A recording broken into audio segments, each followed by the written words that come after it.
Hey y'all, Creation by Courtney here with the last video. We are going to talk about blocking in this video too. For the sleeves, you want to take your cardigan and flip the sleeves inside out, just like this. Again, if you have stitch markers, it may be a little easier, but what we're going to do is just line up the sleeve. It will help to take a stitch marker, put it into that end stitch. You want to make sure you get the right spot. Let's see. So this is the chain one from the bind off. There. And again, since we worked in the same direction, it's going to be really easy to place the stitch markers. You come down here to the underarm and line up the first and last, because we're going to attach at the underarm and we're going to single crochet through, and then just do the same for the other side. And then we will attach your yarn here, and then we will single crochet and then continue to the cuff. So I will show you how I start that and then how we move on to the cuff. So all right, to get started, you can start with either sleeve. You want to make a slip knot with a generous tail to weave in, or you can work over that tail in. But you want to insert your hook through both fabrics. Put your slip knot on the hook and pull through. Tighten, and now you can move the stitch marker. Chain one, single crochet in that same space. Again, I'm going to work over the tail.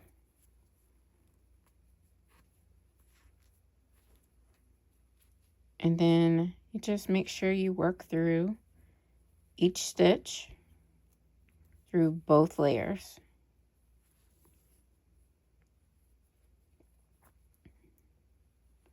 And continue that until you get to the end. Once you are at the end, again, you can remove the stitch marker to make that last stitch. We're going to single crochet all the way around.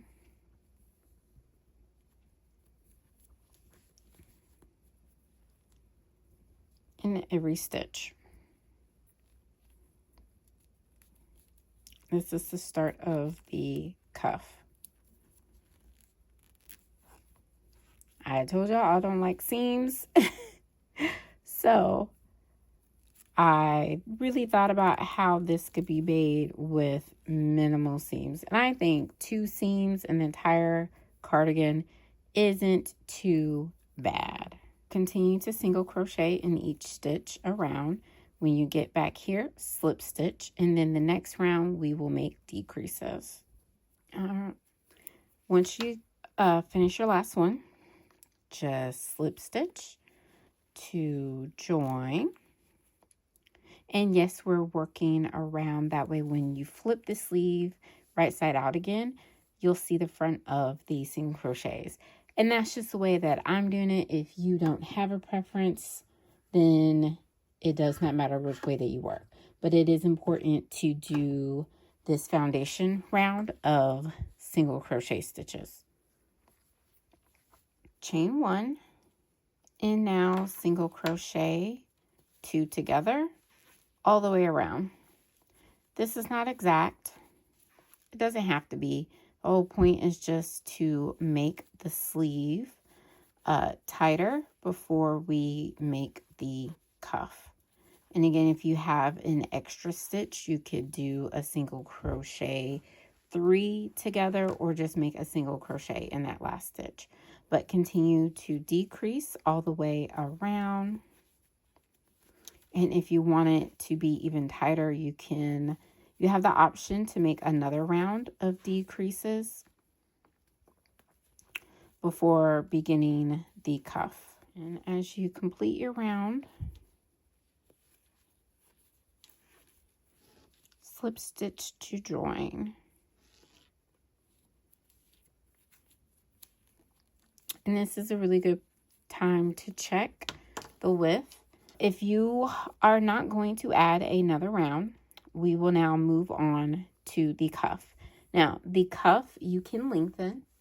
If you would like it to be longer, you can adjust, or shorter, you can adjust the number of starting chains. But we're going to start with chain 11. We're going to skip the first chain and we're going to make a yarn over slip stitch. So yarn over your hook, again, skip the first one, work into the second one. I like to work into the back bump. It just makes it so much easier. And now insert your hook, yarn over, pull through the chain, the yarn over, and the loop on the hook. And yes, it does help. At least I find it helpful to turn my hook. So yarn over, insert your hook into the next chain, yarn over, pull through the chain, the yarn over, and then loop on the hook. And that's a yarn over slip stitch. So yarn over slip stitch in each chain.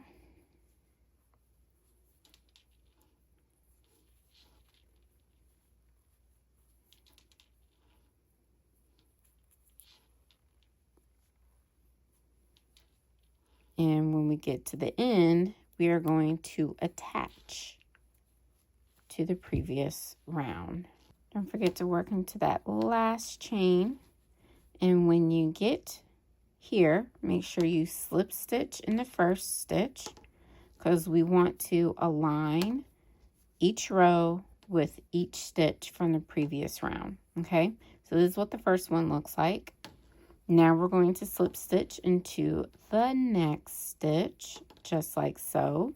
You're going to yarn over, and you want to use the back loop, the third loop. So this is loop 1, loop 2 is the middle, loop 3.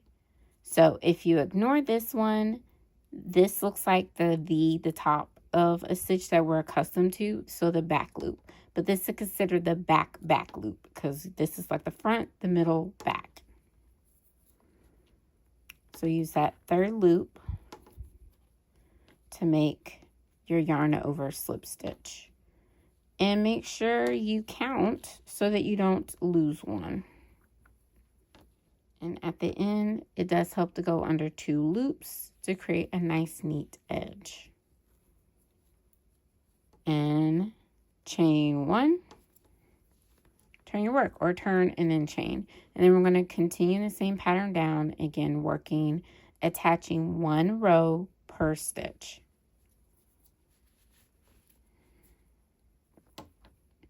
And then we will join the first row and the last row to finish off the cuff, and then repeat the same steps for the second sleeve.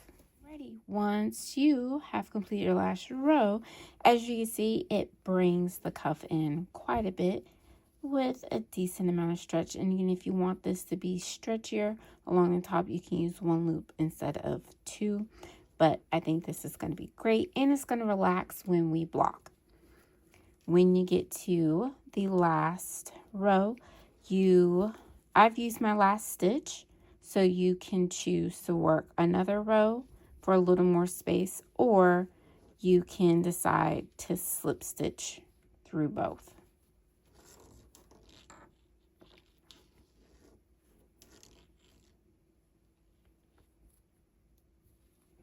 So if you're going to slip stitch through both, line up the stitches.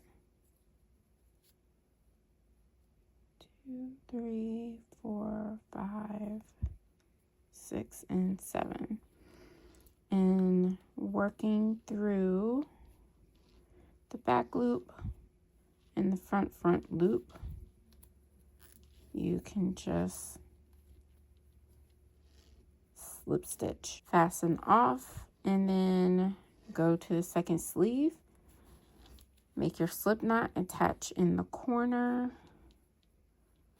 single crochet in each stitch,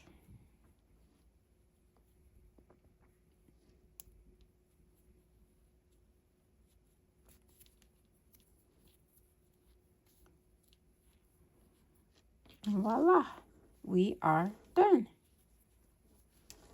with the first sleeve. Fasten off, leave a generous tail to weave in. Secure that, come back to it later if you want to see how it looks. Let's see. You can just flip it. And there we go. Have a really neat seam, which again will relax when we block. And check out that cuff. Isn't it so cute? Now, as I was saying, do that for the second side. And I'll show you what both of them look like. And then we're going to talk about blocking. We are going to wet block. Pull your slip stitch through, work through both fabrics until you get here. Single crochet in each stitch around, and then single crochet 2 together. And then you make your chain. Do the same number as you did for this one. When it comes to blocking, soak your cardigan for 15 minutes in tepid water with mild detergent. Drain the water, gently squeeze, and then lay on a towel and roll out excess water. Put your cardigan flat to dry, and I have a trick, let me know if you want to know it, to speed up the process. Add buttons if needed, and then enjoy. So what do you think? Isn't she lovely? Add my buttons. Anyways, I'm so excited that you've been hanging out with me for all of this time to work on your Olivia Tunisian Lace Cardigan. And now that we're done, the fun is not quite over. You still have the opportunity to share your pictures in the Facebook group that is Confidently Crochet with Creations by Courtney, or via the forum. And if you don't know what I'm talking about, you gotta get to my newsletter. Anyways, whether you're finishing now or finishing later, this has been such a great time, and I can't wait to see you wear your cardigans out in the wild. So keep stitching, keep learning, keep being fabulous.